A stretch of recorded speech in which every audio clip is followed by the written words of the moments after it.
Ibu sekalian, rahimani wa rahimakumullah. Pagi hari ini kita akan lanjutkan materi kita.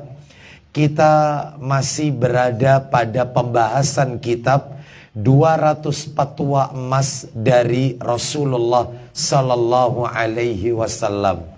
Pada bulan yang lalu kita telah menuntaskan hadis nomor 1.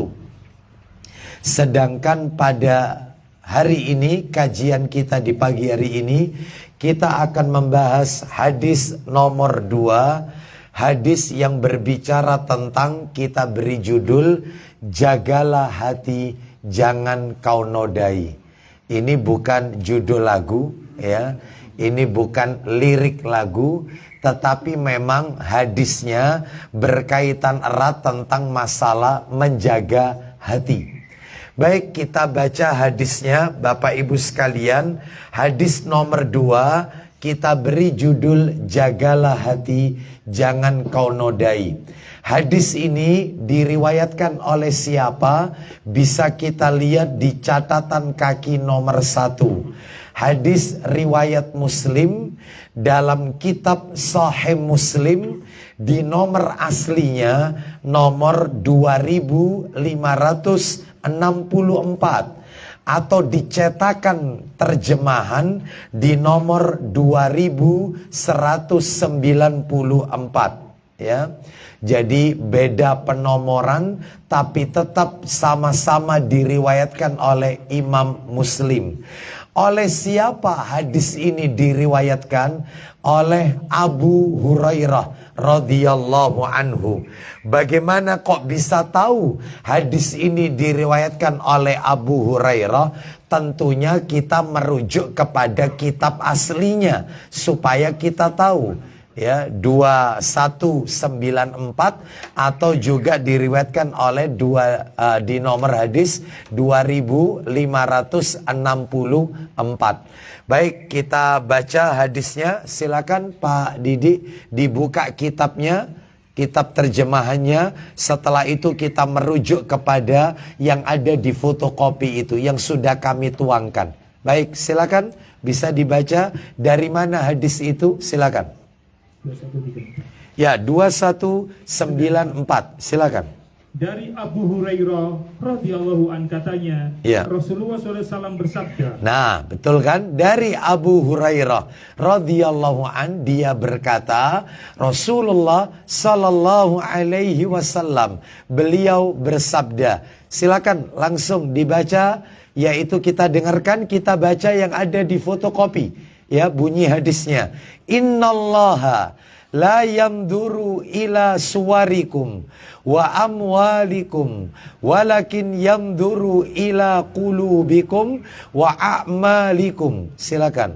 Sesungguhnya Allah tidak melihat kepada bentuk fisik dan harta-hartamu. Lanjut. Akan tetapi Allah melihat kepada hati kalian dan amal perbuatan kalian. Nah, perhatikan baik-baik Bapak Ibu sekalian. Saya baca ulang terjemahannya sambil kita baca lafaz per lafaz dari teksnya. Innallaha, sesungguhnya Allah, la yamduru ila suwarikum wa amwalikum, tidak akan melihat kepada bentuk fisik dan harta-hartamu. Allah tidak akan lihat ketampanan kita. Allah tidak akan lihat kecantikan kita. Allah tidak akan lihat yaitu fisik kita dan harta kekayaan kita. Terus, walakin yamduru ila qulubikum wa a'malikum.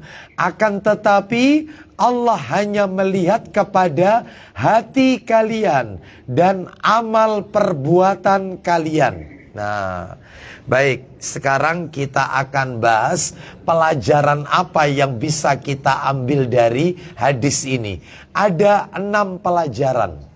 Fotokopinya sudah ada di tangan Bapak Ibu sekalian. Ada 6 pelajaran yang bisa kita ambil dari hadis ini. Pelajaran yang pertama, seperti biasa, selalu yang kita tempatkan di nomor 1 adalah biografi sang perawi.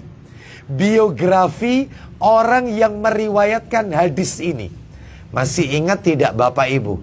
Kalau pada pertemuan bulan yang lalu kita membahas tentang biografinya siapa? Ayo, pertemuan yang lalu. Pertemuan bulan yang lalu kita membahas biografi sahabat siapa? Loh. Hah? Siapa? Umar apa Ibnu Umar? Hah? Siapa nama yang kita bahas waktu itu? Ayo. Masa lupa? Ya. Ini padahal bulan yang lalu loh ini. Umar bin Al-Khattab. Dari sahabat Umar bin Al-Khattab radhiyallahu an. Itu bulan yang lalu. Tentang masalah apa bulan yang lalu itu? Hadis nomor 1 tentang apa? Tentang peranan niat dalam amal. Tentang pentingnya kita menata niat. Nah itu ya. Itu bulan yang lalu. Hari ini kita membahas tentang jagalah hati. Jangan kau nodai. Siapa sahabat yang meriwayatkan hadis tadi?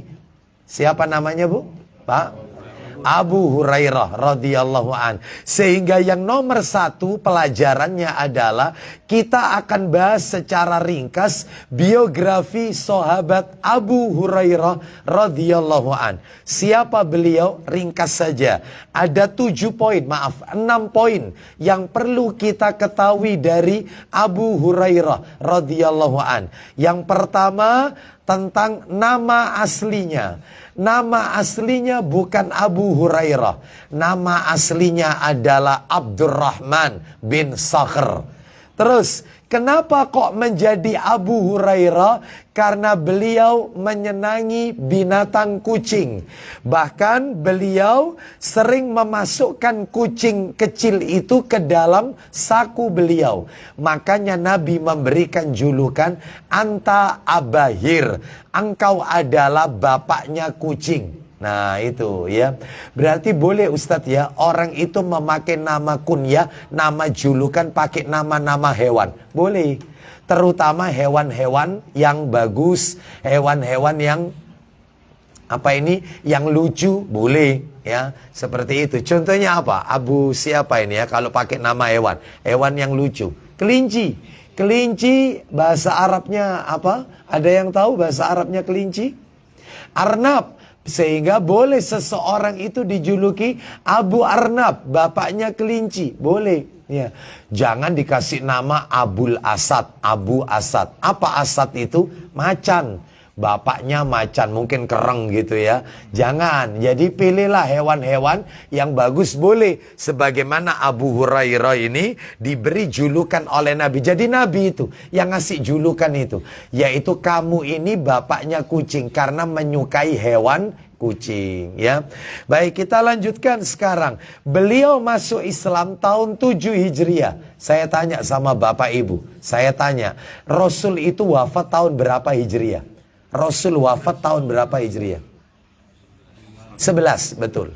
Rasul wafat itu tahun 11 Hijriah. Sedangkan Abu Hurairah wafat tahun 4 Hijriah. Berarti kalau begitu ketemu Nabi berapa tahun Abu Hurairah? 3 tahun. Tuh, kok 3 tahun? Masuk Islam tahun 7 Hijriah. Rasul wafat 11 Hijriah. Berarti ketemu Nabi berapa tahun? 4 tahun. 4 tahun. Berarti Abu Hurairah itu belajar Islam sama Nabi 4 tahun. Nabi wafat usia 63. Dikurangi aja. 63 dikurangi 4. Berarti ketika Nabi umur 59, Abu Hurairah masuk Islam. Ya, berarti belajarnya Rasul belajar sama Nabi 4 tahun. Ibarat anak kuliah S1. S1 kan 4 tahun. Tuh itu ya. Ternyata sekalipun belajar dengan Nabi hanya 4 tahun, ternyata beliau mampu meriwayatkan hadis hampir 5.344 hadis. 5.300 hadis lebih. Ya, padahal 4 tahun. Saya tanya, Bapak Ibu belajar hadis, belajar kita ini taklim sudah berapa tahun? Ya. Nah ya, sudah berapa hadis yang Bapak Ibu sudah hafal? Ya, berarti kalau begitu masih banyak waktu kita yang terbuang, yaitu bukan untuk mempelajari ilmu agama Allah, tetapi untuk mungkin perkara-perkara duniawi, atau mungkin naudzubillah untuk perkara-perkara yang sia-sia. Ayo kita optimalkan umur kita untuk mempelajari ilmu agama Allah. Salah satunya adalah hadis-hadis Nabi Sallallahu Alaihi Wasallam. One day, one hadis. Satu hari, satu hadis. Itu kalau 30 hari, 1 bulan, berarti berapa hadis yang kita hafal kalau 1 hari? Ya 30 hadis. Lah kalau setahun, berapa setahun? 365 hadis. Ya, sampai sekarang Bapak Ibu sudah berapa hadis yang dihafalkan? Alhamdulillah baru 1. Itu pun 1, innamal a'malu biniat, ya, andalan itu sudah, ya. Baik, Bapak Ibu sekalian. Nah, beliau wafat usia yaitu 80 tahun. Tahunnya 57 Hijriah. Jadi Nabi wafat 11 Hijriah, Abu Hurairah wafat tahun 57 Hijriah. Baik. Sekarang mudah-mudahan Allah meridhoi Abu Hurairah dan beliau dimakamkan di pekuburan Baqi yang ada di kota Madinah. Pekuburan yang ada di kota Madinah. Semoga Allah melampahkan surganya untuk Abu Hurairah radhiyallahu an. Nomor 2. Nah, mulai masuk materi kita yang sudah ada di fotokopi, ya. Hadis yang ada di atas itu, apa pelajaran yang bisa kita ambil? Allah tidak melihat penampilan fisik, namun objek utama pandangan Allah adalah hati. Allah tidak lihat rupa kita, Allah tidak lihat tampang kita, kecantikan kita, ketampanan kita. Ternyata perhatian Allah itu adalah pada hatinya. Jadi ini adalah objek pandangan Allah satu-satunya yang dilihat oleh Allah itu hati manusia. Allah nggak lihat mau tampan, mau jelek, mau cantik, mau tidak cantik. Allah tidak lihat harta kita, mau kaya, mau miskin. Yang dilihat oleh Allah itu hati kita. Bapak Ibu sekalian. Makanya menjaga hati itu lebih susah daripada yaitu melakukan amalan sunnah. Menata hati itu lebih sulit daripada melakukan amalan sunnah. Makanya penting dalam perkara ini. Itu nomor 2. Nomor 3 sekarang. Nomor 3. Hati yang lurus akan membuahkan perkataan yang lurus. Ya, baiknya anggota badan itu bergantung pada baiknya hati. Pak, Bu, maaf. Orang kalau suka melakukan maksiat, itu berarti hatinya kotor. Orang itu kalau kepingin tahu, orang ini hatinya baik atau tidak, ya lihat perbuatannya. Karena perbuatan itu bersumber dari hatinya. Hati lurus, anggota badannya lurus. Hatinya tidak lurus, maka amal perbuatannya tidak akan pernah lurus. Makanya orang itu kalau suka kata-katanya jorok, kata-katanya kotor, berarti hatinya tidak lurus, hatinya tidak baik orang itu. Ya, suka mencaci maki orang, suka menghibah, membicarakan aib orang, berarti hatinya nggak baik orang itu. Jadi Bapak Ibu mudah kok untuk mengenali hatinya orang ini baik atau tidak. Lihat perbuatannya. Lisannya orang ini bagaimana? Lisannya Ustadz nggak bisa dipegang. Lisannya itu suka dusta bohong Ustadz. Berarti hatinya nggak baik. Ya, semua itu bergantung pada hatinya. Mana dalilnya? Ayo dibuka. Ayo dibuka hadisnya, karena di fotokopi Bapak Ibu itu nggak ada. Maka bisa ditulis. Tolong dibuka Sahih Bukhari nomor 43. Sahih Bukhari nomor 43. Kita dengarkan Bukhari nomor 43. Ya, dari Nu'man bin Bashir radhiyallahu an. Silakan di fotokopi panjenengan tidak saya cantumkan, ya. Itu masih kosongan itu. Maka silakan boleh dicoret-coret, yaitu dikasih penomoran Sahih Bukhari nomor 43. Baca Pak Didi. Nu'man bin Bashir radhiyallahu an bercerita. Radhiyallahu anhuma, itu anak dan bapak sama-sama sahabat Nabi. Nu'man sahabat, Bashir bapaknya juga sahabat. Silakan. Nu'man bin Bashir radhiyallahu anhuma bercerita. Iya. bahwa ia pernah mendengar Rasulullah SAW bersabda. Langsung pada poin bagian tengah ke akhir, yaitu Nabi mengatakan, ketahuilah bahwa di dalam tubuh manusia ada segumpal daging. Saya bacakan teks Arabnya. Ala wa inna fil jasadi mudghah. Idza salahat salahal jasadu kullu wa idza fasadat fasadal jasadu kullu. Ala wahiyal qalbu. Sahih Bukhari nomor 43. Ayo. Ketahuilah, di dalam tubuh ada segumpal daging. Duh, di dalam tubuh itu ada segumpal daging. Terus? Apabila daging itu baik, maka baik pula lah tubuh itu semuanya. Nah, apabila segumpal daging itu baik, maka sekujur tubuhnya ikut baik. Lanjut. Dan apabila daging itu rusak, maka binasa pula lah tubuh itu seluruhnya. Apabila segumpal daging itu rusak, maka sekujur tubuhnya juga ikut rusak. Lah, segumpal daging itu apa, Pak Didik? Ketahuilah, daging itu ialah jantung. Nah, segumpal daging itu adalah kalbu, hati, atau dalam terjemahan yang lain jantung. Berarti kalau begitu semua itu bergantung pada hatinya. Makanya kalau ada orang, maaf ini, kalau ada orang yaitu suka melihat yang haram-haram ya di media sosial ya, melihat sesuatu yang Allah tidak ridho. Nah, membuka melihat yaitu aurat ya, seperti itu berarti hatinya nggak baik orang itu. Ya, makanya orang yang suka lihat video porno, orang yang suka membicarakan aib orang, dikit-dikit ngerasani orang, dikit-dikit menggunjing, orang yang suka ngambil hartanya orang, maka ini semua hatinya nggak baik. Jadi Bapak Ibu kalau kepingin tahu orang itu orang baik atau tidak, ya lihat. Ya, lihat lisannya. Kalau lihat hati tidak mungkin, kita nggak tahu. Karena hati itu nggak bisa kita lihat. Tapi lihat zahirnya. Oh ternyata orang itu suka ngerasani. Oh ternyata orang itu ya berarti hatinya tidak baik orang itu. Nggak baik.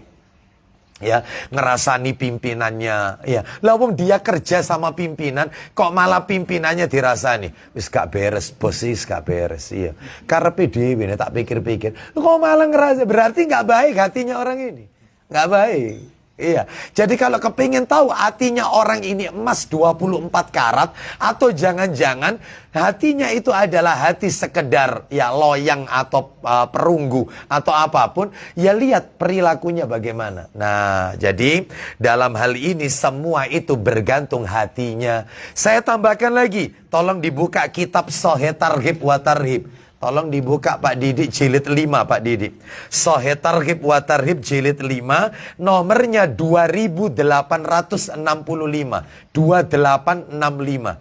Saya bacakan an Anas bin Malik radhiyallahu an. Qala Rasulullah sallallahu alaihi wasallam. Dari Anas ya, la yastaqimu imanu abdin hatta yastaqima qalbuh wa la yastaqimu qalbuhu hatta yastaqima lisanuhu. Lu jelas sekali, silakan.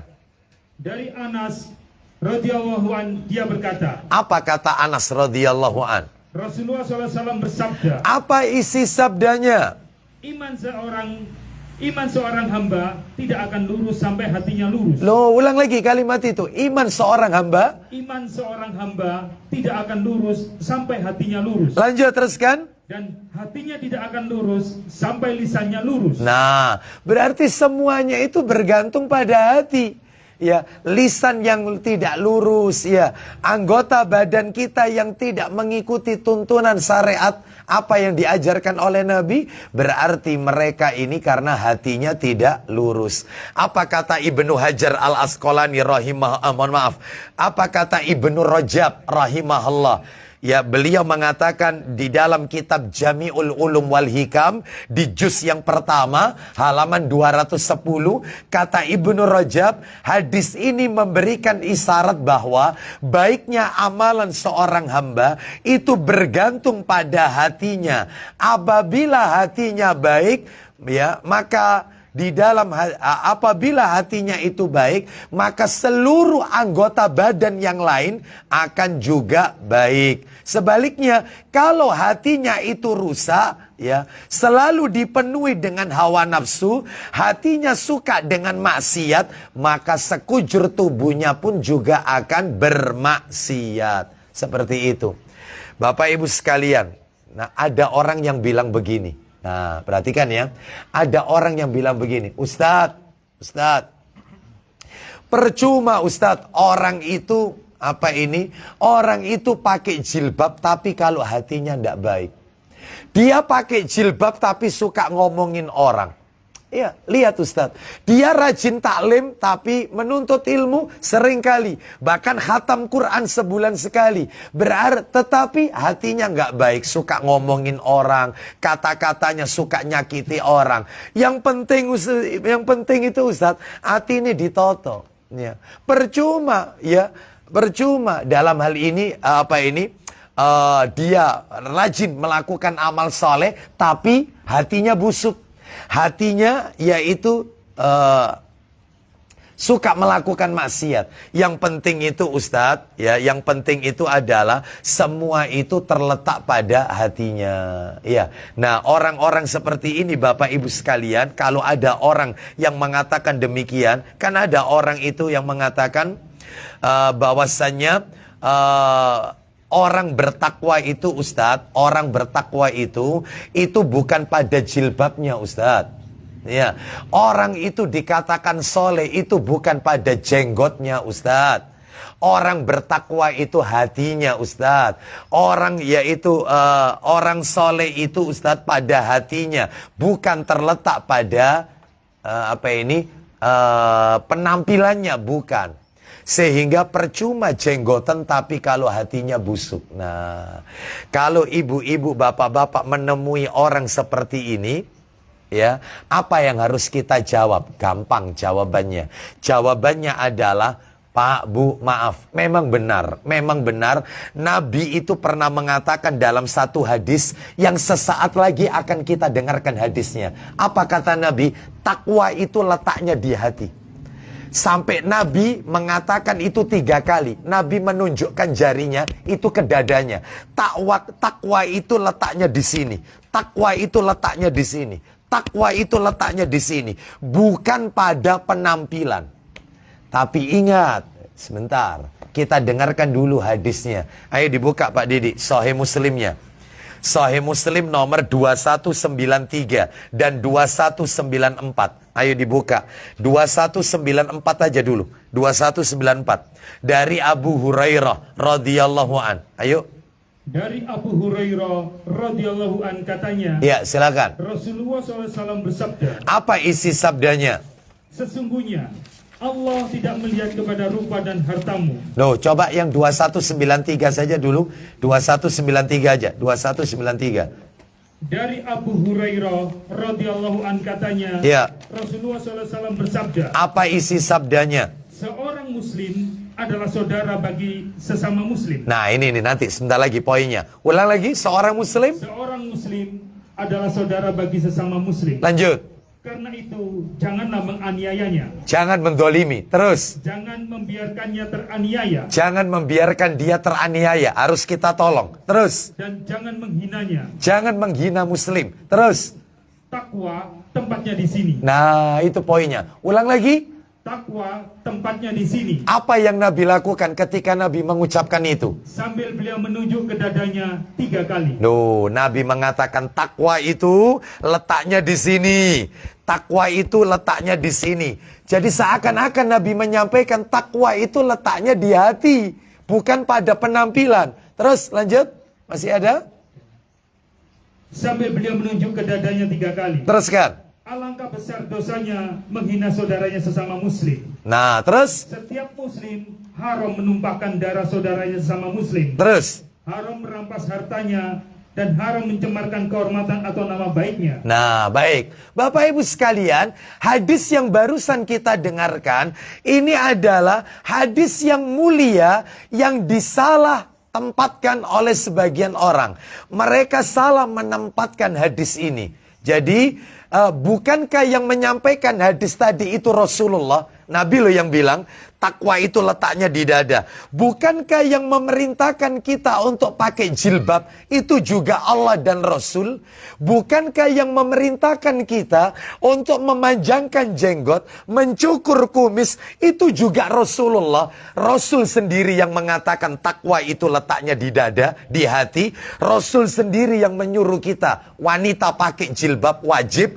Rasul sendiri yang memerintahkan untuk kaum laki-laki memelihara jenggot, mencukur kumis. Nah, bukankah dalam hal ini, ya kata para alim ulama, siapa orang yang paling bertakwa?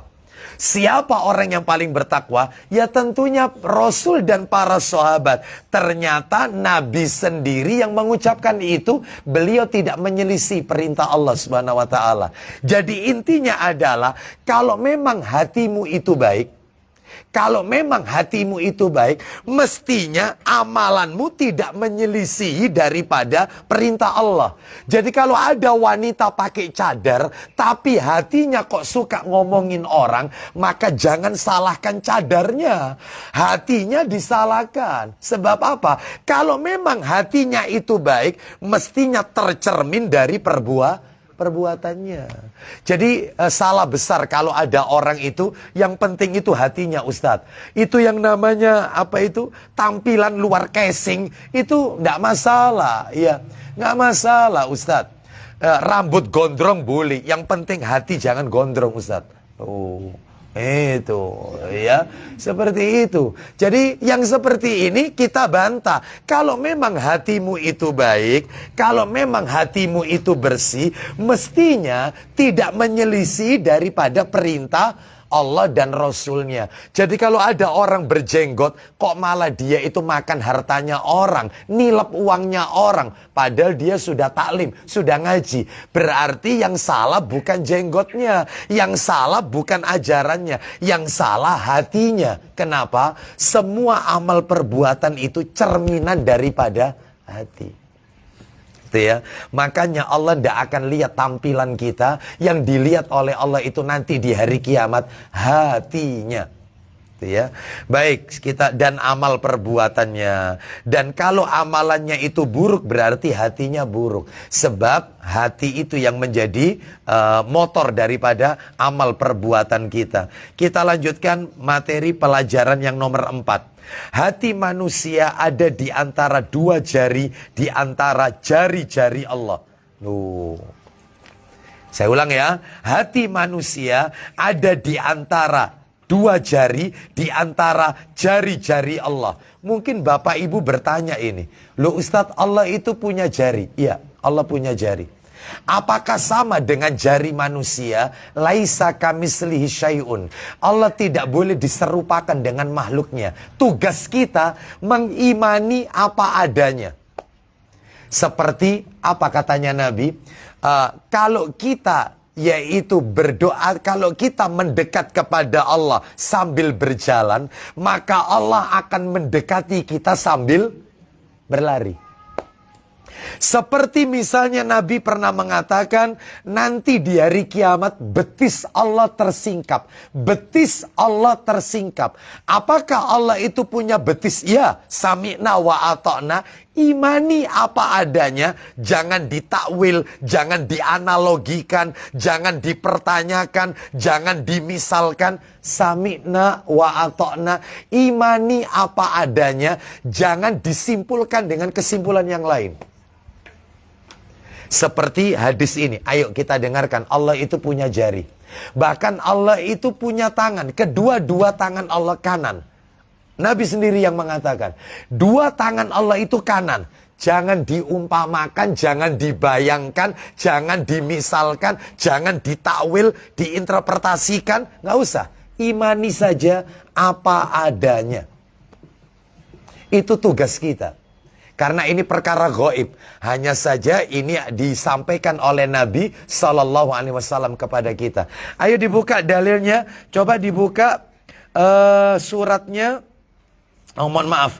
Di dalam apa ini? Tirmidzi. Tirmidzi. Bawa Tirmidzi enggak? Ada ya. Tolong Tirmidzi nomor 3522. Tirmidzi 3522.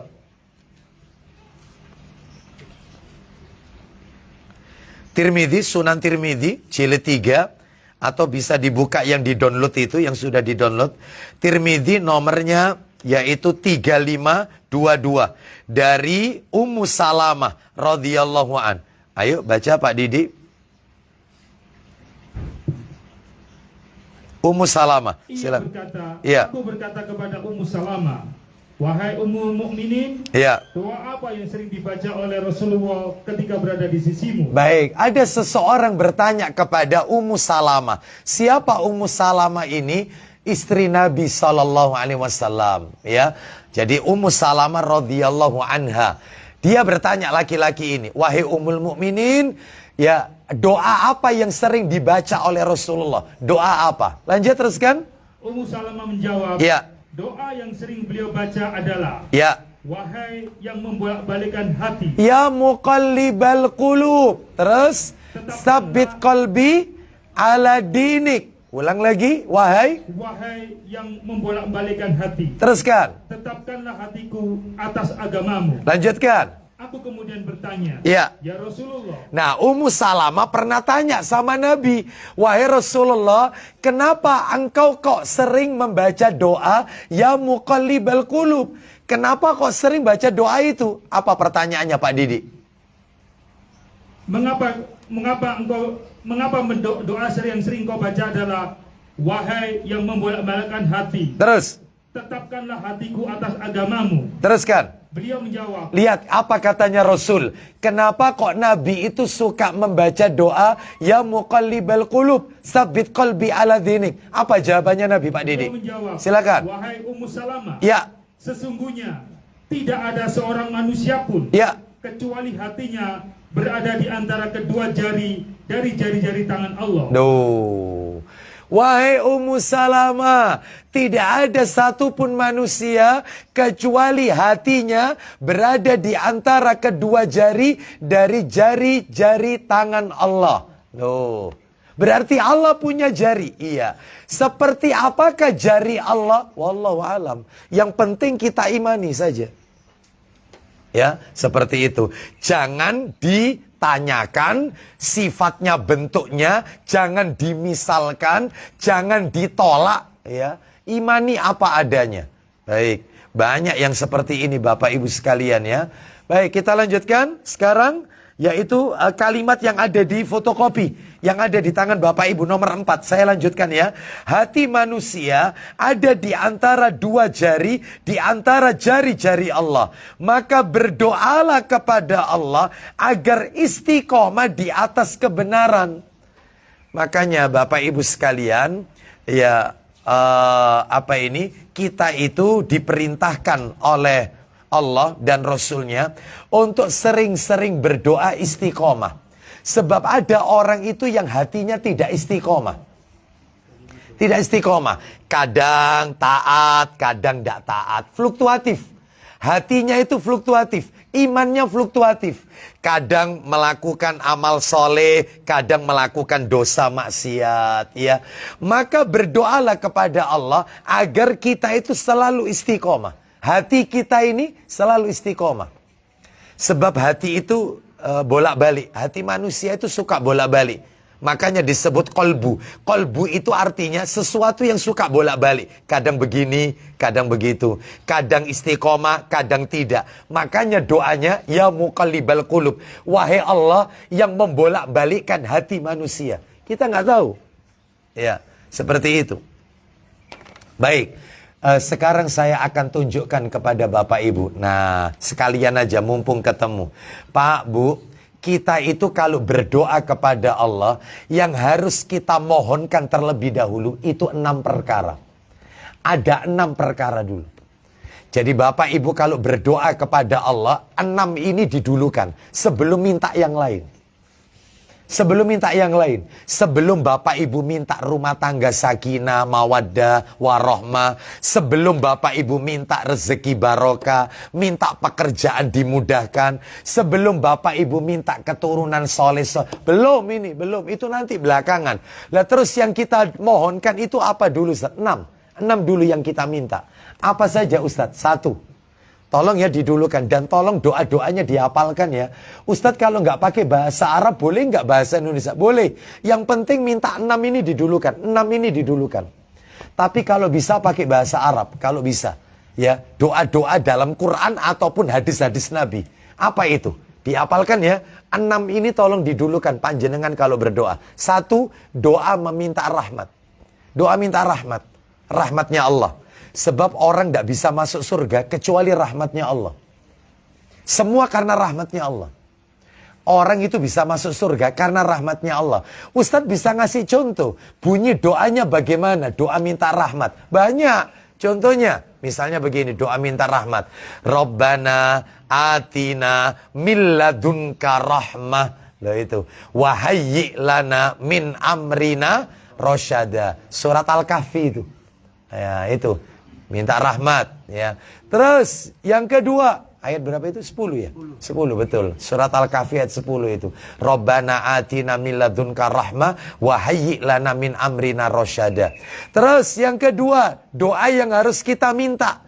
Ya, jadi Bapak Ibu kalau berdoa, dulukan ini. Yang nomor 2 adalah doa minta kepada Allah agar diampuni dosa-dosa kita. Doa minta diampuni dosa-dosa kita. Oh banyak ini doa minta ampunan. Banyak. Tak kasih. Nah tak kasih bocoran. Dan ini yang lengkap ini. Bukan hanya kita tok minta ampun. Tapi kita juga mendoakan ampunan untuk orang tua kita. Bahkan untuk saudara-saudara kita. Suami termasuk di situ. Masuk di dalamnya. Begini doanya.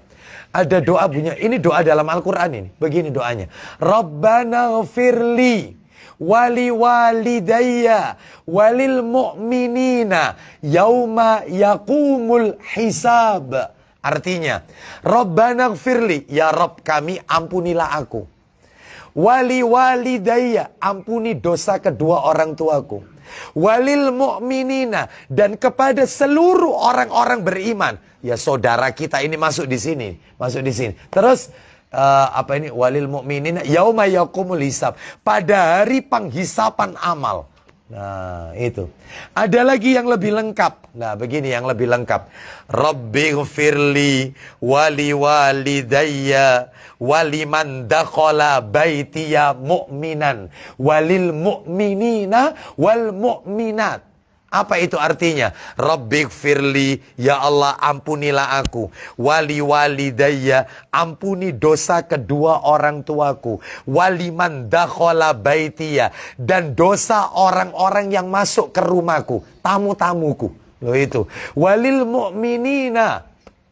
Ya, mohon maaf. Waliman dakhala baitiya mu'minan, dan tamu-tamuku yang masuk ke dalam rumahku dari kalangan orang-orang beriman. Walil mu'minina dan wal mu'minat, dan orang-orang mukmin laki-laki dan mukminat wanita-wanita yang beriman. Semuanya kita doakan. Nah, itu lebih lengkap ya. Doa mendoakan ampunan untuk kita, untuk kedua orang tua kita, untuk tamu-tamu kita dari kalangan orang-orang beriman dan seluruh mukmin dan mukminat, semuanya. Bapak Ibu, mohon maaf ya, mohon maaf. Katanya Rasulullah, orang itu kalau mendoakan saudara kita, yang orang itu tidak tahu kalau kita doakan, maka malaikat yang ada di atas kepala kita itu mengatakan, kau juga mendapatkan doa yang sama dari mereka. Jadi kalau kita mendoakan 100 orang, maka kita mendapatkan pahala 100. Lah kalau kita mendoakan mukminin wal mukminat yang gak terhingga ini, maka semua kita mendapatkan sejumlah orang mukmin. Itu. Sejumlah orang mukmin laki-laki, sejumlah orang mukmin perempuan. Semuanya. Lu berapa jumlahnya? Ya miliaran. Makanya dalam hal ini kalau berdoa jangan khusus untuk kita, tapi doakan saudara kita, karena malaikat juga mengaminkan. Kau juga mendapatkan sejumlah orang yang kau doakan tadi, kata malaikat. Itu hadisnya sahih itu. Oleh karena itu, ayo doa ampunan nomor 2. Nomor 3, dulu kan kalau berdoa yang nomor 3, nomor 1 tadi apa? Minta rahmat. Nomor 2 minta ampunan. Nomor 3, minta dimasukkan surga, dijauhkan dari neraka. Minta dimasukkan surga, dijauhkan dari neraka. Bagaimana doanya? Banyak doanya. Contohnya begini. Contoh doanya, Allahumma inni as'alukal jannah wa a'udzubika minan nar. Ya Allah, aku mohon kepadamu surga dan aku berlindung kepadamu dari api neraka. Loh, boleh. Ada lagi yang lebih bagus. Begini yang lebih bagus. Ini di buku-buku doa ada kok Bapak Ibu, yang ditulis oleh Ustadz Yazid Jawas itu, yang dicetak oleh Pustaka Imam Asy-Syafi'i, banyak di buku situ. Ya, begini bunyinya, yang lebih bagus itu begini. Allahumma inni as'alukal jannata wa ma qarraba ilaiha min qaulin aw amalin. Saya langsung artikan aja. Ya Allah, aku memohon kepadamu surga dan apa-apa yang mendekatkan aku dengan surga, baik itu dari perkataanku maupun perbuatanku. Wa a'udzubika minan nar, dan aku berlindung kepadamu dari neraka. Wa ma qarraba ilaiha, dan apa-apa yang mendekatkan aku dari neraka kepada neraka. Min qaulin au amalin, dari ucapanku dan perbuatanku. Loh, kan kadang-kadang kita ini tidak sadar ngomong sesuatu tapi menjerumuskan kita ke neraka gara-gara ucapan kita. Makanya kita berlindung. Semua hal yang mendekatkan aku dari neraka, entah ucapan, entah perbuatanku, jauhkan ya Allah, jauhkan. Loh, itu penting itu. Makanya dihafalkan. Doa dimasukkan surga, dijauhkan dari neraka. Terus yang nomor 4, yang harus kita mohonkan kepada, didulukan ini. Doa minta hidayah. Ya ini masuk di sini. Minta petunjuk. Supaya kita tetap berada di jalan yang lurus. Ya, supaya istiqomah. Ya, gimana itu doanya? Banyak. Rabbana la tuzigh qulubana ba'da idh hadaitana wa hab lana min ladunka rahmah innaka antal wahab. Apa itu artinya? Ya Allah, jangan engkau jadikan hatiku condong kepada kesesatan setelah engkau memberikan aku hidayah. Kan ada orang itu sesat setelah dikasih hidayah. Dulunya soleh jadi tidak soleh. Banyak contohnya. Banyak. Ya, yang sering saya jadikan bahan itu adalah tokoh PKI kita. Ya, Aidit. Itu kan lulusan pondok pesantren. Aidit itu bapaknya kiai, dia lulusan pondok pesantren, hafal Quran. Aidit itu kenapa jadi komunis, bahkan dia bakar Quran, membantai orang Islam gara-gara salah mencari teman, nggak selektif. Teman yang dipergaul ini teman yang punya pemahaman Marxisme. Ya sudah, yaitu katut. Nah itu, makanya ada kan orang itu yang awalnya soleh jadi tidak soleh. Nah itu ada. Makanya supaya ajek, supaya istiqomah, terus dapat hidayah, sering doa minta hidayah. Termasuk doa begini, Allahumma inni as'alukal huda wattuqa wal afafa wal ghina. Ya Allah, sesungguhnya aku mohon kepadamu petunjuk, ketakwaan, terpelihara diri dari maksiat, dan hidup serba berkecukupan. Loh itu dihafalkan ya. Baik, yang nomor 5. Nomor 5, doa minta keselamatan dunia akhirat. Doa minta selamat. Ya, doa minta selamat dunia akhirat. Kan ada doa, Allahumma salamatan fiddin, terus wa afiyatal fil jasad. Nah, kan banyak ya. Itu. Jadi ada lagi doa begini, zikir pagi petang.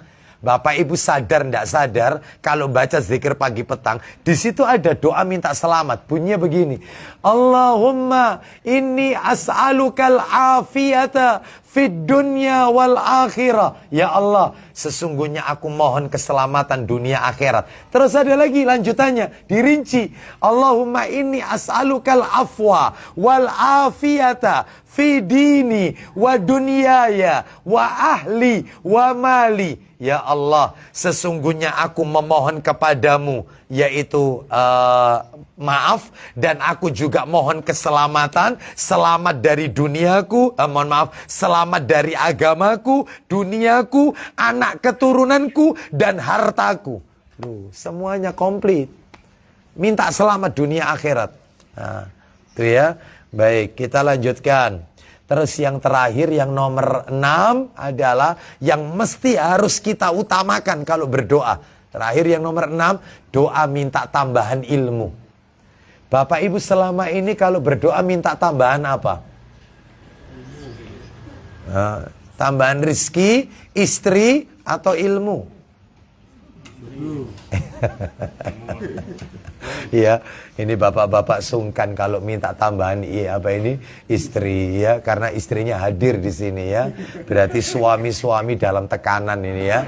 Ya Allah, kasihan, makanya rambutnya beruban sebelum waktunya. Baik, kita lanjut. Sebenarnya hatinya karep itu ya. Itu ya. Baik, kita nggak usah bahas, nanti ada yang marah ini ya. Bapak Ibu rahimani wa rahimakumullah. Jadi intinya adalah bahwasannya minta yaitu tambahan ilmu. Gimana doa minta tambahan ilmu? Rabbi zidni, ayo Rabbi zidni malan atau ilman? Ilman. Gak ada dalam Al-Quran ya Allah tambahkan hartaku, gak ada. Yang ada itu Rabbi zidni ilman, ya Allah tambahkan ilmu. Minta tambahan ilmu. Lah setelah itu sudah silakan minta umur barokah, rezeki barokah, usaha barokah, rumah tangga mawaddah warahmah, anak keturunan soleh. Silakan. Setelah 6 itu dulu kan, 6 itu dulu kan. Itu. Setelah tuntas baru yang lainnya. Bisa dipahami sampai di sini? Nah, sekarang lanjut nomor 5, nomor 5. Nomor 5. Nomor 5, perbuatan dosa bisa menjadikan hati menjadi hitam. Perbuatan dosa itu bisa menjadikan hati kita itu menjadi hitam. Bu, ibu-ibu kalau kepingin membersihkan hati, bapak-bapak kalau ingin membersihkan hati, ya jangan melakukan dosa. Dosa itu bisa bikin kita hitam. Hati kita menjadi hitam. Bahkan kata Nabi, Hajar Aswad itu awalnya turun dari surga. Itu putih. Lebih putih daripada susu Hajar Aswad itu. Bening, putih. Kenapa sekarang kok bisa jadi hitam? Karena dosa manusia yang menempel pada batu tersebut. Itu yang bikin menjadi kelam. Loh berarti dosa itu bisa bawa efek? Iya. Makanya kalau orang tua suka melakukan dosa, biasanya anaknya tidak nurut. Anaknya biasanya dituturi, dikasih tahu, dikasih nasihat, nggak nurut. Maka orang tua jangan pernah serta-merta nyalakan anak. Apalagi menvonis, dasar nakal, betik, kurang ajar sama mama. Jangan, introspeksi. Mungkin masa muda saya dulu pernah melakukan. Mungkin saya sama istri saya, kata-kata saya kasar. Mungkin saya sama suami kalau ngomong seperti itu nyentak atau nadanya tinggi. Mungkin saya pernah nggak jujur. Mungkin, nah ini, ya ini. Itu, jadi harus refleksi. Kenapa? Dosa itu bawa efek. Dosa itu bawa efek. Dan Bapak Ibu mohon maaf ini, mohon maaf. Dalam materi saya kemarin di kajian yang lain tentang masalah dosa besar, saya bahas kitab Al-Kabair. Ternyata salah satu dampak dosa itu adalah rizki, jatah rizki kita yang halal, yang masih ngendon di langit, itu sama Allah dikurangi. Dikurangi Bapak Ibu. Orang itu tidak akan mati kecuali rizkinya habis.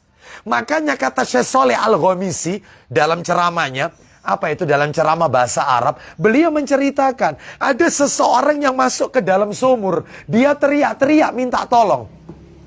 Minta tolong. Akhirnya orang yang ada di atas sumur itu menolong dia, ditolong. Setelah diselamatkan, lalu orang-orang itu pada ngasih air. Supaya apa? Untuk menenangkan hatinya, karena dia tidak tenang. Itu karena kalut kan, karena dia baru masuk sumur. Begitu hati orang itu tenang, lalu orang-orang yang nolong ini minta diceritai, bercerita, berkata, bagaimana kau kok bisa masuk dalam sumur ini, ceritanya gimana? Orang ini pun menceritakan sambil memperagakan. Dia berdiri di bibir sumur, masuk lagi dan meninggal. Mati. Katanya para alim ulama, kenapa yang pertama kali ditolong itu kok masih hidup? Karena jatah rizkinya segelas air masih ada. Masih ada. Sehingga begitu itu diminum habis jatah rizkinya, maka giliran meninggal. Orang itu tidak akan mati, tidak akan wafat, kecuali rizkinya sudah habis. Loh Ustadz bisa ngasih tahu nggak? Rezeki itu bisa habis duluan, padahal dia itu ya usianya nggak sebegitu tua. Itu kenapa? Salah satunya ini salah satu penyebabnya adalah dosa.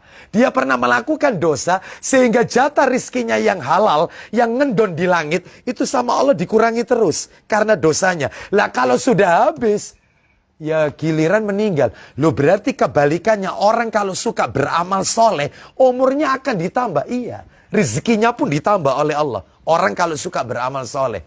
Loh Ustadz, banyak loh Ustadz di negeri kita, ustadz-ustadz yang meninggal dalam keadaan masih muda.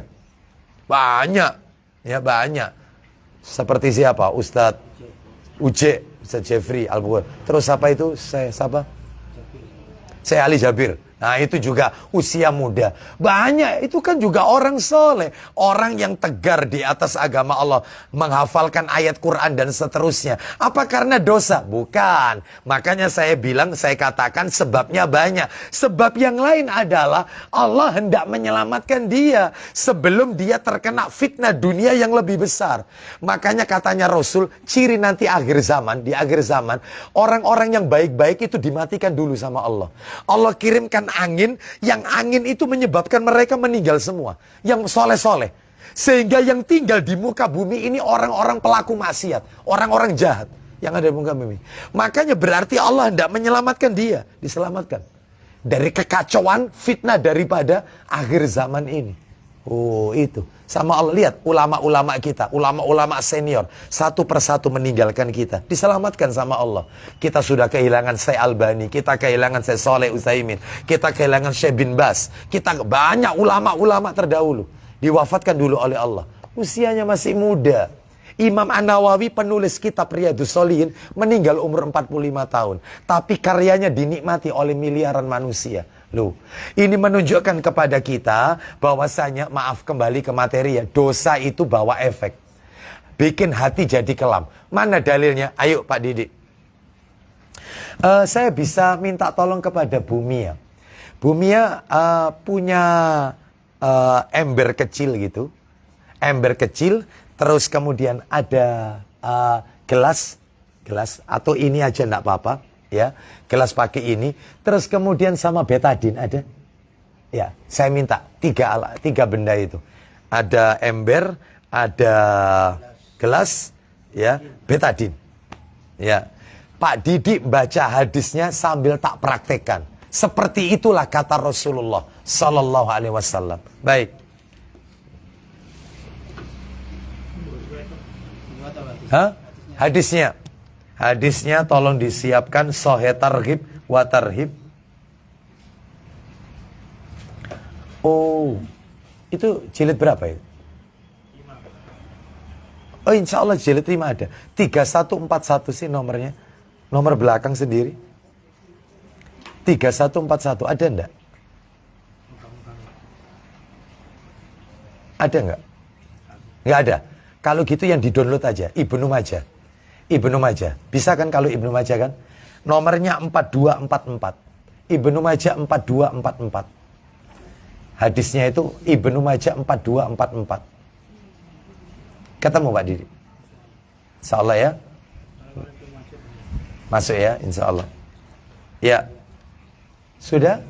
Bak kecil, gelas, sama betadin.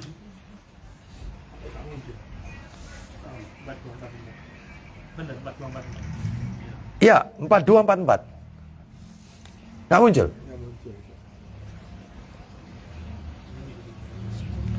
Ini sebenarnya Ustadz ini mau apa sih? Mau sirkus apa mau apa? Mau sulap atau gimana? Ya. Nggak keluar ya? Iya, Pak sini. Ah, ya, baik.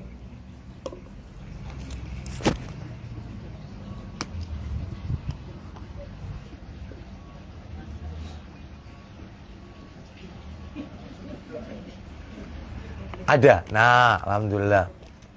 Sebentar, saya carikan. Ibnu Majah, nomor hadisnya, ya taruh situ aja Pak. 4244 Ibnu Majah. Duh, gak keluar ya? Coba ini aja Pak Didik, bisa baca yang ini aja. Yang ada di kopi materi saya yang asli. Kita dengarkan ya. Itu. Dari mana itu hadisnya itu? Sesungguhnya tadi pelajaran berapa tadi itu Bapak Ibu? 5, yaitu hadis pelajaran 5 itu. Nah, kan ada ya di situ ya. Baik. Silakan dibaca Pak Didik, dari mana hadisnya? Silakan. Loh, ini masih baru tadi. Minta tolong. Oh, baru. Ya, dibuka, minta tolong dibukakan. Di apotik ya? Masya Allah. Iya. Kenapa harus pakai betadin? Karena kalau pakai tinta nanti sulit cari tinta. 3441 ya. Ibnu Majah 3441. Dari Abu Hurairah radhiyallahu anhu. Sebentar. Iya, betul. Ayo. Mana? Nah, Pak sini. Iya.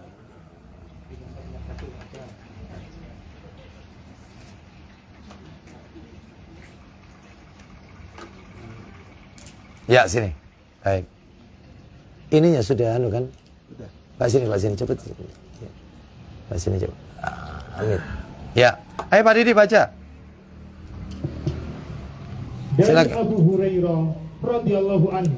Ya. Bahwa Rasulullah SAW bersabda, Apa isi sabdanya? sesungguhnya seorang mukmin jika berbuat kemaksiatan, Ya. maka akan menjadi titik hitam di hatinya. Stop, Bapak Ibu sekalian.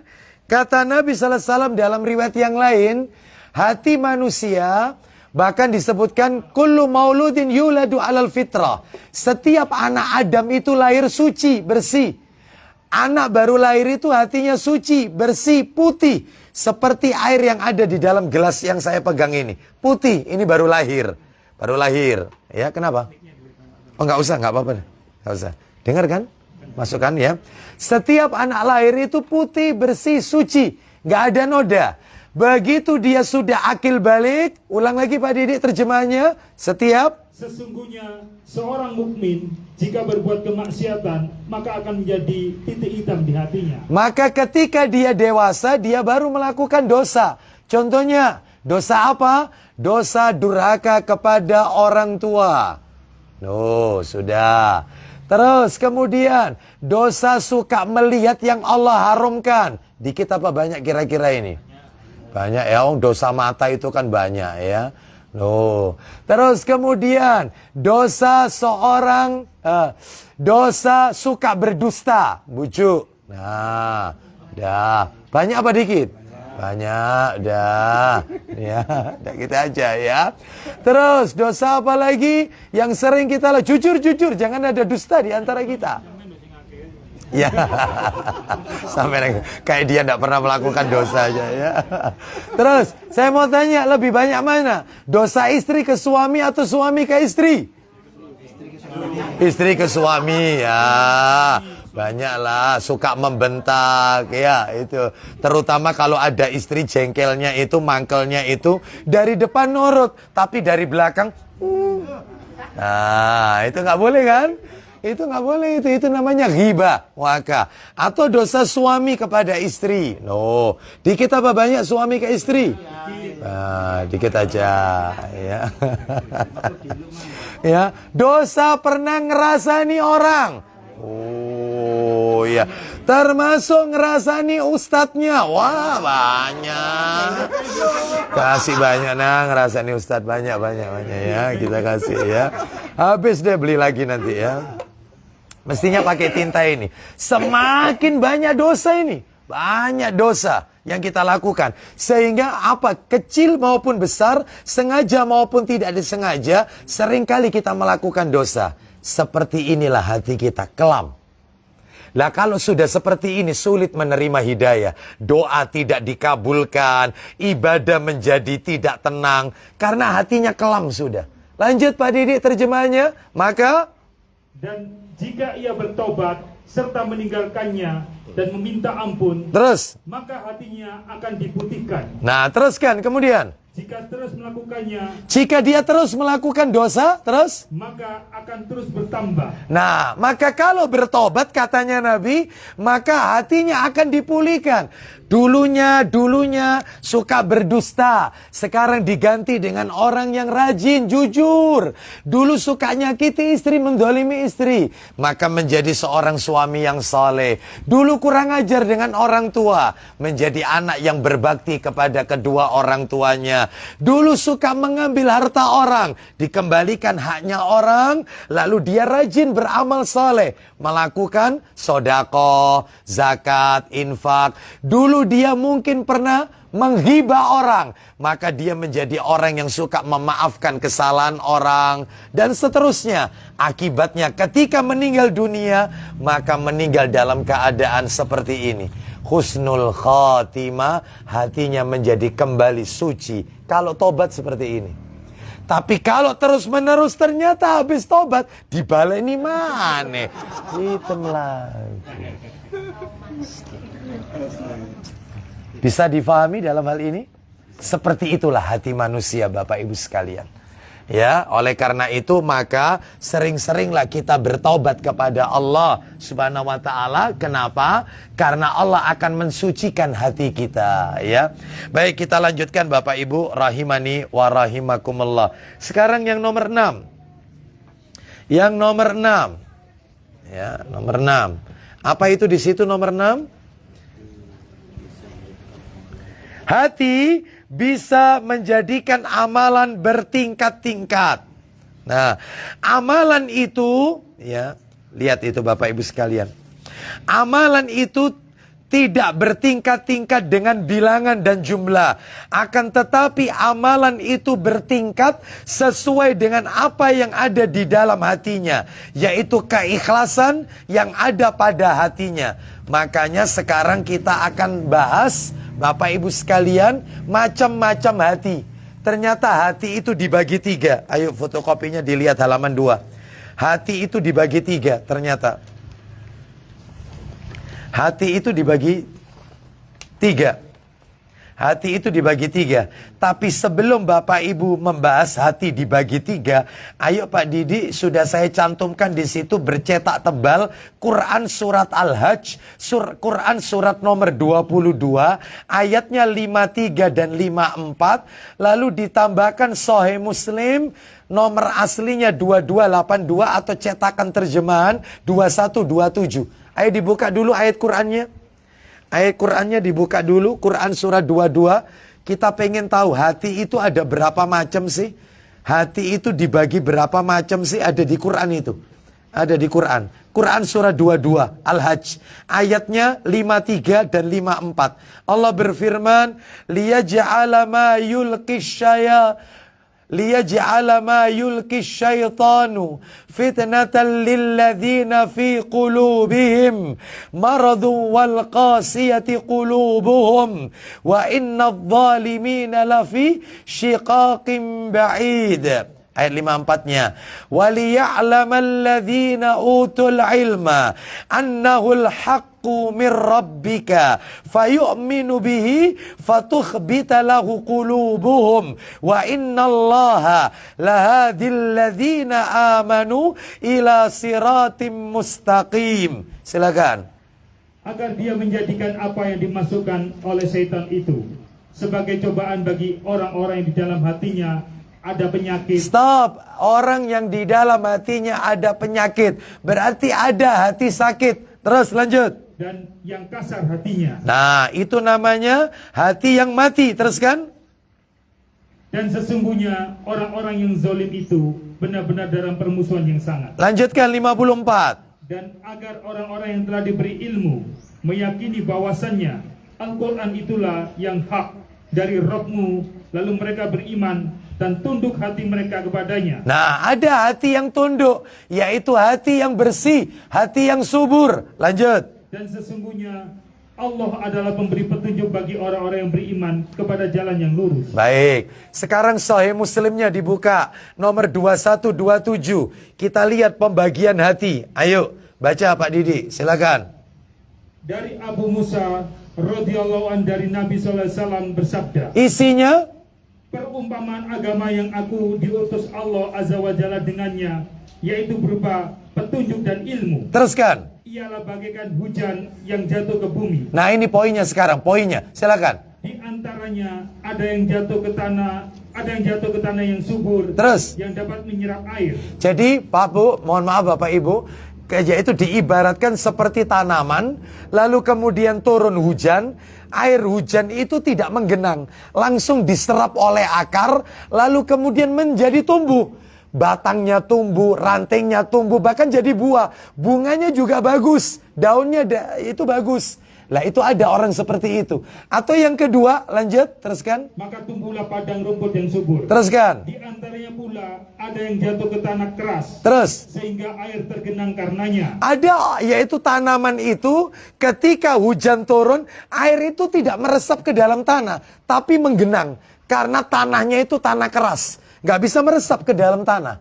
Nah, seperti itu. Ada yang model begitu. Lalu yang ketiga, lanjutkan. Lalu air itu dimanfaatkan orang banyak untuk minum, menyiram kebun dan beternak. Teruskan. Dan ada pula yang jatuh ke tanah tandus. Nah, teruskan. Tidak mengenangkan air. Terus. Dan tidak pula menumbuhkan tumbuh-tumbuhan. Ada juga, yaitu seperti tanaman yang ketika turun hujan, airnya tidak menggenang. Memang turun ke bawah, tapi tidak meresap ke akar. Langsung lepas gitu aja. Nggak tahu dia larinya kemana air itu.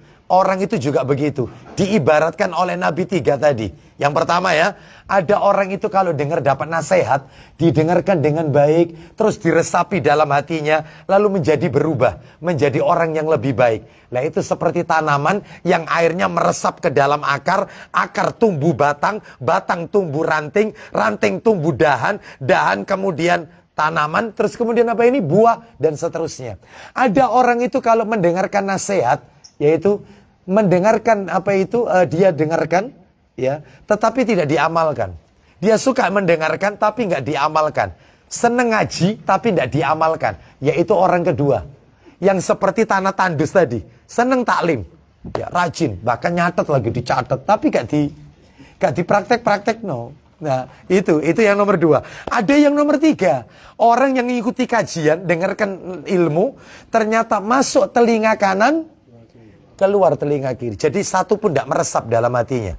Jadi seneng kumpul-kumpul ya, ketemu teman lama, tapi nggak diambil hikmah. Ini ceramahnya apa yang disampaikan, apa manfaatnya untuk kita, nggak diambil, nggak dicatat, begitu. Nah, makanya hati itu kalau begitu dibagi 3. Hati itu cuma ada 3, tidak mungkin ada 4, cuma 3. 1, hati yang subur. Mudah-mudahan kita semua punya hati subur. Hati yang bersih subur. Nomor 2, lihat di fotokopi ya. Yang kedua adalah hati yang mati. Yang ketiga, hati yang sakit. Apa itu hati yang bersih, hati yang subur? Hati yang subur atau hati yang bersih adalah hati yang selamat dari syirik. Hati yang selamat dari bid'ah, hati yang selamat dari maksiat, hati yang selamat dari kemungkaran, dari keraguan-raguan. Itulah yang namanya hati yang bersih. Bersih. Yang kedua, hati yang mati. Apa hati yang mati? Hati yang tidak mengenal Rabbnya, tidak beribadah kepada Allah, selalu memperturutkan hawa nafsu. Jadi ada kan orang itu sedikit saja hatinya itu tidak tergerak untuk ke masjid, untuk menuntut ilmu, ya, seperti itu. Jadi hatinya sudah mati. Hatinya sudah mati. Bahkan kalau dinasehati apa katanya? Wis gak usah nasihati orang, ya, gak usah nasihati orang, urus sendirimu sendiri. Urus sendirimu sendiri. Gak usah nasihati orang. Ini hatinya mati ini, yang seperti ini. Ya, ada adzan, rumahnya dekat masjid, adzan itu wong corongnya ngadep ke rumahnya kok. Iya, speakernya itu, tapi tidak ada tergerak untuk sholat, itu tidak ada. Tetap nonton TV, tetap nggak pergi ke masjid, tetap. Ya, semua teman-temannya ke masjid semua, dia tetap kekeh di atas laptop, di depan di depan laptop, di depan komputernya. Rapat jalan terus. Ini hatinya mati sudah. Ya, seperti itu. Baik, lalu kemudian yang ketiga, hati yang sakit. Hati yang sakit itu adalah hati yang di dalamnya ada dua keadaan. Kadang iman, kadang ikhlas, kadang tawakal. Namun juga terkadang yaitu kadang ikhlas, kadang tidak, kadang tawakal, kadang tidak. Yaitu kadang ada syahwatnya, kadang ada ujubnya, kadang ada irinya. Kadang ikhlas. Tapi satu kondisi, halah ngono ae. Modeli akeh sakit hatinya. Itu orang sakit. Ya, hatinya sakit. Ya. Kadang-kadang ridho. Ya. Ya sudah, ini mungkin ujian, kita harus sabar ya. Tapi kadang-kadang dalam hatinya ini, ya Allah, ujian kok gak leren-leren iki ya opo iki ya, seperti itu. Nah, mulai mengeluh, sambatan. Lah ini namanya orang yang sakit hati. Hatinya sakit. Nah, itu ya. Baik, sekarang kita akan bahas yaitu kiat-kiat meraih hati yang bersih. Gimana caranya supaya hati itu bersih? Tipsnya, kiat-kiatnya ada 9. Kiatnya ada 9. 1, memurnikan tauhid. Belajar akidah. Tauhidnya dimurnikan. Jangan kecampuran syirik. Pelaku syirik itu, maka hatinya akan kelam. Makanya supaya hati kita bersih, maka tinggalkan semua perbuatan syirik. Mana dalilnya? Tulis. Quran surat nomor 48 ayat 26. Ayo. Tapi saya minta tolong jangan yang di handphone. Saya minta tolong yang ada di Quran terjemah. Ada nggak yang bawa Quran terjemah? Bapak-bapak, pinjam Quran terjemahnya. Quran yang ada artinya. Quran, nah itu. Minta tolong diambil Pak, disambut Pak, diambil Pak. Nah ini sudah, iya. Ya. Quran surat 48 Al-Fat ayat nomor 26. Surat 48 Al-Fat ayat 26. Kita dengarkan ya. Ya. Bersih Qurannya ya. Ayatnya ayat 26. Idza ja'ala alladhina kafaru fi qulubihimul hamiyatal jahiliyah wa anzalallahu sakinatahu ala rasulihi wa alal mu'minina wa alzamahum kalimatat taqwa wa kanu ahaqqa biha wa ahlaha wa kana Allahu bikulli syai'in alima. Silakan. Ketika orang-orang yang kafir menanamkan kesombongan dalam hati mereka, yaitu kesombongan jahiliyah. Teruskan. Maka Allah menurunkan ketenangan kepada Rasulnya dan kepada orang-orang mukmin dan Allah mewajibkan kepada mereka tetap taat menjalankan kalimat takwa. Baik, baca catatan kakinya. Kalimat takwa itu apa?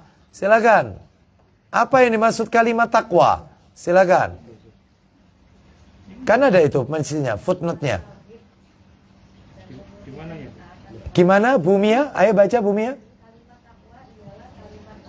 Ya.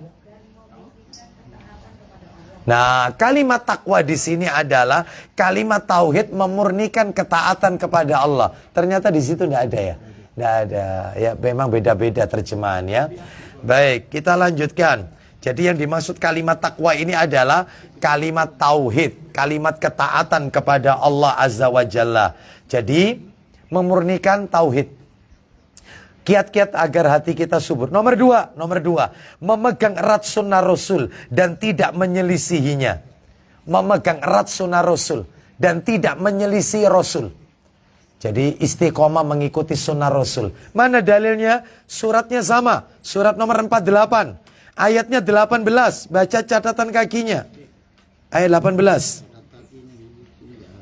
Oh, tidak ada ya? Nah, nggak apa-apa, pakai itu aja, punyanya yang dipegang Bu Mia itu. Surat 48 ayat 18. Laqad radhiyallahu 'anil mu'minina idh yubayyi'unaka. Ada.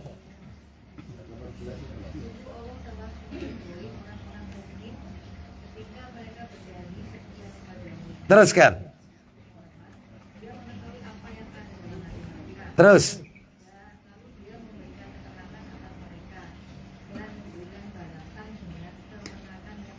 Baik, baca catatan kakinya.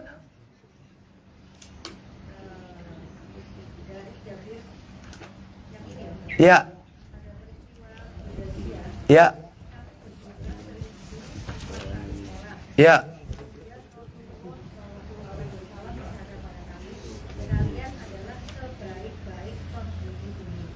Ya, kalian adalah penghuni bumi, bukan sebelumnya. Jadi di situ disebutkan bahwasanya Allah Subhanahu wa taala menurunkan ketenangan kepada mereka para sahabat Nabi sallallahu alaihi wasallam. Kenapa? Karena mereka telah berbaiat mengikuti petunjuk Rasul sallallahu alaihi wasallam. Lanjut yang nomor 3, berbekal ilmu syar'i. Ayo baca Pak Didik, Sahih Muslim. Nomornya 2322. Sahih Muslim 2322. Sahih Muslim 2322.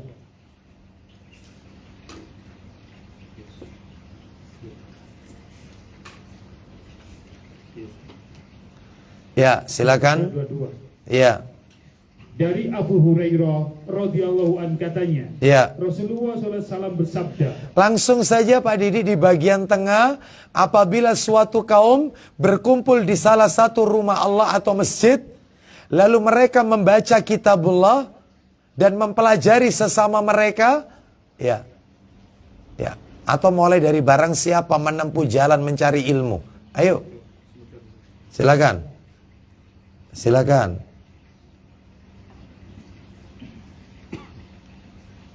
Ketemu nggak? iya, Ayo. dan Allah senantiasa menolong hambanya. Itu setelah itu, selama hamba itu, barang siapa berusaha mencari ilmu, maka Allah akan memudahkan baginya jalan menuju surga. Gak apa-apa deh, baca dari awal deh. Dari Abu Hurairah radhiyallahu an, katanya Rasulullah SAW bersabda, Iya. siapa yang menolong menghilangkan kesusahan orang mukmin, Terus, Allah Ta'ala menghilangkan pula kesusahannya di hari kiamat kelak. belum poinnya. Siapa yang membantu memudahkan orang yang dalam kesulitan, Terus, Allah memudahkannya pula di dunia dan akhirat. belum poinnya. Dan Allah senantiasa menolong hambanya Selama selama hamba itu mau menolong saudaranya. poinnya. Siapa berusaha mencari ilmu, Itu mulai dari situ. Lanjut.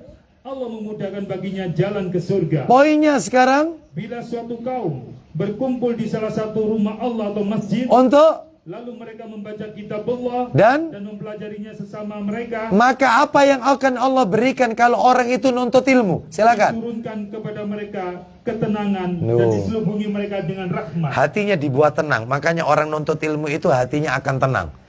Orang yang hatinya selalu was-was, itu orang yang karena nggak punya ilmu. Orang kalau nuntut ilmu nggak akan ragu-ragu, nggak akan ragu-ragu, ya seperti itu. Contoh saja, contoh. Ada wanita, roknya kan panjang, jalan di sebuah jalan, ternyata di jalan itu ada genangan air. Itu kalau dia tidak nuntut ilmu akan was-was. Begitu roknya kena air, maka akan was-was. Ini ya apa ya?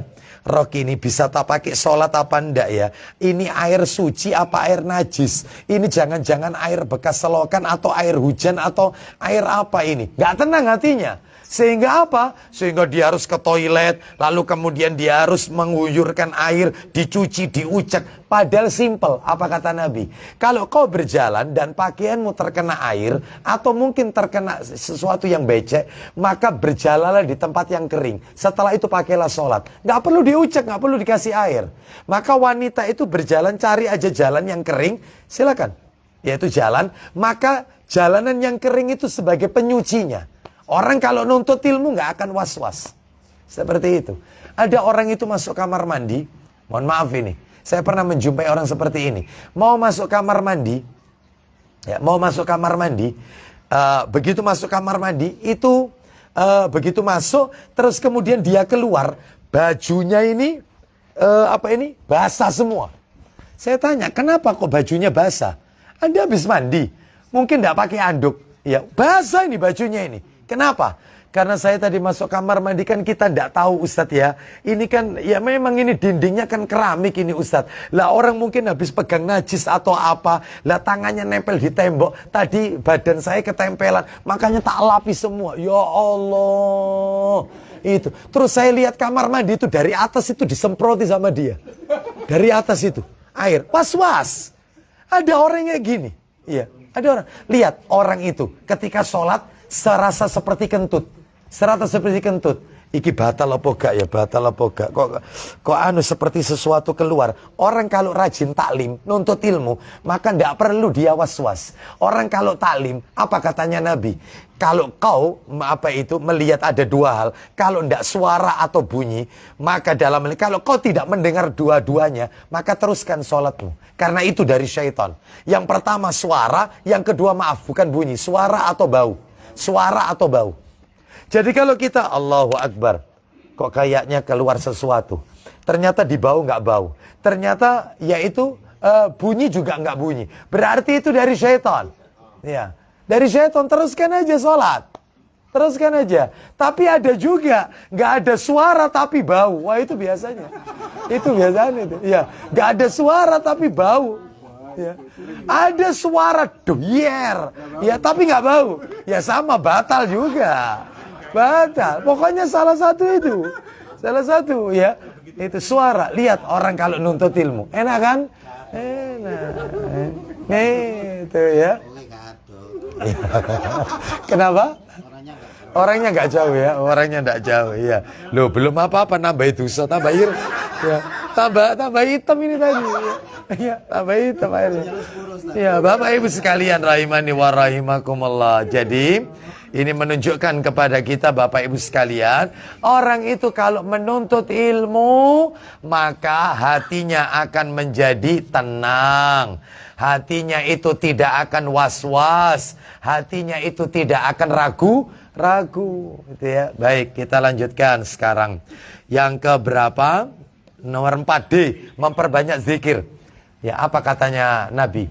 Apa katanya Allah? Ala bidzikrillahi tatmainnul qulub. Hanya dengan zikir kepada Allah hati itu jadi tenang. Makanya orang itu kalau suka sedih, hatinya tidak tenang, baca Quran aja. Zikir. Ingat mungkin apa gitu ya, kenangan-kenangan atau apa. Zikir, suka ingat Allah. Sudah. Makanya katanya Nabi, bahkan para ulama mengatakan, jangan suka menyimpan benda-benda orang yang telah mati. Itu yang menyebabkan kita itu tidak ingat Allah, yang kita ingat kesedihan kita. Akhirnya kita disibukkan dengan duka cita kita. Kita tidak disibukkan dengan mengingat akhirat. Sedangkan banyak ayat Quran yang belum kita pahami. Banyak sunnah-sunnah Nabi yang belum kita pahami. Ayat Quran aja banyak yang belum kita hafal. Makanya nggak usah terlalu sedih. Makanya baju, baju peninggalan pasangan kita. Oh, sodakokan aja semuanya. Jangan ada yang melekat. Iya, apalagi misalnya wallpaper di HP, wallpaper sama orang yang kita cintai yang wafat lebih dahulu meninggalkan kita. Nggak usah nanti lihat fotonya. Ya Allah, kenangan bien. Nangis. Ya ini yang kayak begini ini, yang bikin hati tidak tenang ya. Hati menjadikan tidak tenang, seperti itu ya. Nanti lihat apa itu bajunya saklebatan, buka almari. Ya Allah, eling aku biyen gawe kelambi iki. Sudah, semuanya berikan ke orang aja. Ya. Itu. Foto ya sama. Foto masukkan album aja. Masukkan album ya. Nggak usah dipajang ya. Nggak usah dijadikan wallpaper. Ya itu albumnya dibawa kemana-mana Ustadz. Kenemenan itu ya. Ya itu. Nggak usah ya. Baik. Kita lanjutkan ya. Cinta boleh cinta, berdoa saja, mudah-mudahan di dunia nggak ketemu, mudah-mudahan nanti di hari kiamat dipertemukan oleh Allah Azza wa Jalla ya. Baik, nomor berapa ini memperbanyak zikir? Dalil Quran surat 13 ayat 28. Ayo dibuka Quran surat nomor 13 ayat 28. Surat 13 ayatnya 28. Ya, ala bidzikrillahi tatmainnul qulub. Silakan ayo. 12:38. Ya, 12 surat 13 ayat 28. Yaitu orang-orang yang beriman dan hati mereka menjadi tentram dengan mengingat Allah. Ingatlah. Ingatlah, hanya dengan mengingat Allah lah hati menjadi tentram. Tuh, itu ya. Terus nomor yang kelima, memperbanyak baca Quran. Orang kalau memperbanyak baca Quran, hatinya jadi tenang. Ya, jadi kalau hati gelisah, galau, ya, gundah gulana loh ya. Itu, maka banyak baca Quran. Ya, itu. Ibu-ibu sering galau? Loh, itu ya. Lu tanggal tua galau, iya. Ngapain galau? Itu galau yang berkelas. Gimana galau berkelas itu? Mikirkan galau. Ya Allah, aku ini termasuk penduduk surga apa neraka ya? Oh, ya Allah, amalanku selama ini kau terima atau tidak ya? Ya Allah, sisa umurku ini kurang berapa? Itu galau yang berkelas. Lah wong galau masalah tanggal tua. Suami nikah lagi galau, nggak berkelas. Mulai. Kita lanjutkan. Ayo dalil. Sahih Muslim. Sahih Muslim nomor 765. Muslim 765.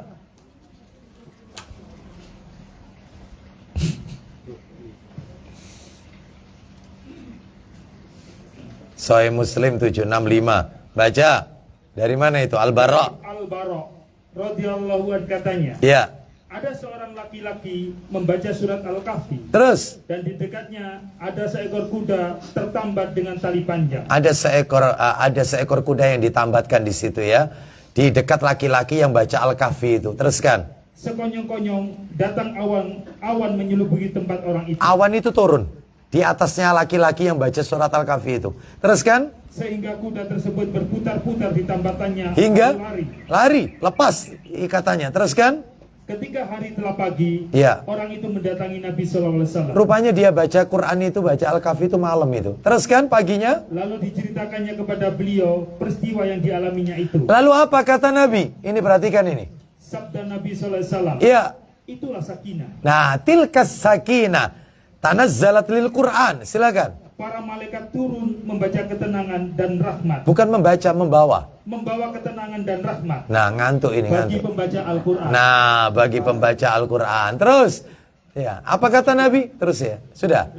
Baik, jadi itulah ketenangan yang Allah turunkan bagi para pembaca Al-Quran. Makanya baca Quran bikin tenang. Kalau suka galau, ayo Qurannya ditambah bacaannya. Ustadz baca Quran tambah galau, Ustadz. Ya berarti memang hatinya ya. Itu. Baik, nomor 6. Jangan banyak tertawa. Orang banyak tertawa itu bisa mematikan hati. Guyonan tok itu bisa mematikan hati. Ya, isinya hidup itu ngeprank terus. Ya, cuk, candaan guyonan. Nah, itu nggak boleh. Boleh sesekali bercanda, boleh. Nabi juga pandai bercanda. Nabi itu orang yang paling bercanda. Sampai ada buku judulnya Candanya Nabi. Candanya Nabi. Kalau tadi materi di Masjid An-Nur itu tentang jangan marah. Itu ya. Saya sampaikan ada buku judulnya yaitu Marahnya Nabi. Penerbitnya Pustaka Ibnu Katsir. Jadi Nabi itu kalau marah-marah dalam hal agama, bukan marah-marah yang tanpa sebab. Ya, seperti itu. Istri ndak masak ngeroweng, salah. Itu bukan marah yang syar'i, itu marah yang jelek. Hah? GoFood. Nah, itu nggak usah marah. Kamu masak apa hari ini? Gak masak. Wingi gak masak, saiki gak masak. Iya. Terus ya apa karepmu? Nggak usah marah. Marah nggak syar'i. Ya, makanya pentingnya istri dua itu begitu. Pentingnya. Ya itu, satu ndak masak yang satunya ndak masak sekalian. Ya musibah. Kita lanjutkan. Ujian provokator. Nomor 6. Dalilnya mana? Tolong dibuka Ibnu Majah. Buka Ibnu Majah nomor 4193, nomor asli. 4193 nomor asli. 4193 di nomor asli.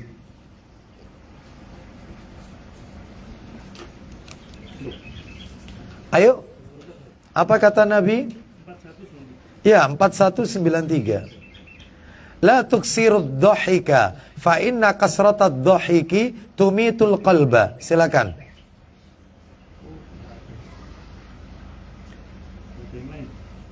Empat satu sembilan tiga. Nggak ada. Baik, jadi saya langsung artikan aja. Janganlah kalian banyak tertawa, karena banyak tertawa itu dapat mematikan hati. Nah, itu ya. Baik, yang G, memperbanyak doa kepada Allah. Doanya tadi ya, saya sampaikan banyak kok doanya. Ya muqallibal qulub, sabit qalbi ala dinik. Allahumma musarrifal qulub, sarrif anni ala ta'atik. Banyak kok, banyak. Yang H, yang ke apa ini? Yang ke-8 itu ya. Yang ke-8 itu yang H, mengusap kepala anak yatim. Bapak Ibu kalau ketemu anak yatim ya, itu maka usap kepalanya, itu bisa menenangkan hati kita. Ya, mengusap kepala anak yatim. Lah, anak itu disebut yatim syaratnya 2. Yang mati bapaknya, yang kedua belum balik, belum akil balik. Jadi kalau yang meninggal ibunya, anak itu tidak disebut yatim. Islam tidak mengenal istilah piatu, nggak ada kata-kata piatu itu. Yatim ya yatim, nggak pakai piatu. Ya seperti itu. Dan Bapak Ibu, anak itu disebut yatim syaratnya 2. Yang meninggal ayahnya, yang kedua belum balik. Tapi kalau sudah balik ya bukan yatim lagi. Bukan ya. Lah anak itu kalau masih kecil yatim, maka pegang kepalanya. Kalau ketemu pegang kepalanya. Ya, kenapa? Itu yang bisa menenangkan hati kita. Itu Allah akan buat hati kita itu menjadi luluh, lunak. Jadi orang kalau suka emosian itu sering mengusap kepala anak yatim, kata Nabi. Mana dalilnya? Buka Sahih Targhib wa Tarhib, nomornya 2544. Ayo 2544. Sahih Targhib wa Tarhib 2544. 2544. Bahkan di fotokopi itu banyak kok doa-doanya. Saya sampaikan itu ya. Di fotokopi banyak tadi doa-doanya ya. 2544. Ya, 2544. Silakan. Dari Abu Darda radhiyallahu an, ia menuturkan. Ya, silakan. Seorang laki-laki datang kepada Nabi SAW, Ya. mengeluhkan kekerasan hati atau jiwanya. No, laki-laki ini hatinya keras, suka emosi, temperamen, arogan. Lanjut teruskan. Beliau bersabda, Ya. apakah kamu ingin agar hatimu menjadi lunak Kau kepingin nggak hatimu kepingin lunak? Terus dan kamu bisa mendapatkan kebutuhanmu? lanjutkan. Sayangilah anak yatim dan belailah kepalanya. Belailah kepalanya, yaitu usaplah kepalanya. Niscaya. Dan berilah ia makan dari makananmu. Terus. Niscaya hatimu menjadi lunak dan kamu mendapatkan kebutuhanmu. Nah, dan hajatmu akan dipenuhi oleh Allah kalau cinta kepada anak yatim. Jangan khawatir miskin, ya. Dan yang namanya mengkafil itu memelihara anak yatim. Tidak harus anak yatim itu tinggal dengan kita. Bisa jadi mereka berada di lembaga-lembaga, ya. Maka kita penuhi kebutuhannya, sekolahnya, bukunya, semuanya, makannya. Maka Allah akan menjadikan kita, hati kita lunak dan rezeki kita diganti oleh Allah. Lanjut terakhir, banyak mengingat mati. Itu sudah saya tulis, Pak Didik, di fotokopi itu dibaca. Saya apa itu? Riwayat Ahmad itu ya, riwayat Ahmad. Ayo dibaca dalam fotokopi itu. Dari sahabat Anas bin Malik radhiyallahu an, dia berkata. Iya, silakan. Rasulullah SAW bersabda. Kuntu nahaitukum an ziyaratil kubur fazuruha. Silakan. Aku dulu pernah melarang kalian berziarah kubur. Dulu tak larang, tapi sekarang? Maka sekarang berziarahlah kalian. Nah, boleh sekarang. Tujuannya apa? Karena ziarah kubur itu dapat melembutkan hati. Loh, melembutkan hati. Tujuannya itu. Nomor 2? Meneteskan air mata. Nomor 3? Dan mengingatkan kehidupan akhirat. Yang keempat? Dan janganlah kalian berkata-kata batil. Baik, jadi Bapak Ibu, tujuan daripada ziarah kubur itu disebutkan oleh Nabi tadi. Jadi bukan ngalap berkah kepada orang soleh yang telah mati. Karena itu adalah syirik. Syiriknya syirik akbar, syirik besar. Syirik yang bisa mengeluarkan pelakunya dari Islam. Wallahu a'lam wa bishawab. Adapun untuk berikutnya, khusus untuk ibu-ibu itu ya, tolong nanti dibaca. Wahai kaum wanita, cantik wajah itu biasa, namun cantik hati itu luar biasa ya. Nanti silakan itu. Banyak wanita ingin tampil cantik, lelaki pun senang kalau punya istri, istrinya cantik nan jelita. Kecantikan merupakan dambaan setiap wanita. Bahkan agar ingin tampil cantik, wanita itu mati-matian untuk mewujudkannya. Ada yang ikut perawatan wajah, ada yang mencukur alisnya, ada yang mengubah wajahnya dengan berbagai operasi, ada yang membeli produk-produk tertentu kecantikan wajah, ada yang memberi pewarna merah pada bibirnya, ada yang menjadikan rambutnya mengikuti model-model tren terkini, ada yang melangsingkan badan, dan lain sebagainya. Sungguh kita bersyukur kepada Allah atas nikmat Islam dan sunnah yang telah Allah berikan kepada kita, yang mengatur dan memberi petunjuk dalam segala urusan. Maka cukup kita ikuti sunnah Nabi saja dalam rangka yaitu cantik hati itu luar biasa. Apa itu? Mengikuti Al-Quran dan sunnah Nabi Sallallahu Alaihi Wasallam. Wallahu a'lam bishawab. Mudah-mudahan Allah jadikan hati kita semua hati yang subur. Ya, mudah-mudahan Allah wafatkan kita dalam keadaan hati yang subur, sehingga kita wafat dalam keadaan husnul khatimah. Semoga Allah jadikan kita sebagai penduduk surganya Allah Azza wa Jalla. Baik Bapak Ibu sekalian, tanpa terasa kita taklim hampir 2 jam. Ya, betul ya, hampir 2 jam. Dan ada yang mau bertanya? Tidak ada ya? Ya, satu aja, silakan. Untuk doa, itu saya pernah baca doa itu sebaiknya memuji Allah dulu. Ya. Kemudian salawat Nabi, Ya. baru kita doa yang tadi. Ya. Iya begitu. Baik. Jadi beliau bertanya, apa benar doa itu memuji Allah dulu, lalu membaca sholawat kepada Nabi, lalu isi daripada doa kita. Benar, itu tata cara dalam berdoa memang begitu. Tetapi yang saya maksudkan 6 itu, isi doa kita yang harus kita mohonkan itu 6 itu dulu. Adapun tata cara dalam berdoa, ya dimulai dari memuji Allah, membaca sholawat. Karena kalau nggak baca sholawat, doa itu akan berhenti antara langit dan bumi, nggak diterima oleh Allah. Baru setelah baca sholawat, baru isi doa kita yang didulukan 6 itu tadi. Setelah itu silakan minta yang lainnya tadi. Begitu ya maksudnya. Wallahu a'lam bishawab. Demikian kita tutup dengan kafaratul majelis. Wassallallahu ala nabiyyina wa ala alihi wa sahbihi wasallam. Subhanakallahumma wa bihamdika asyhadu an la ilaha illa anta astaghfiruka wa atubu ilaik. Wa akhiru da'wana anil hamdulillahi rabbil alamin. Assalamualaikum warahmatullahi wabarakatuh. Waalaikumsalam.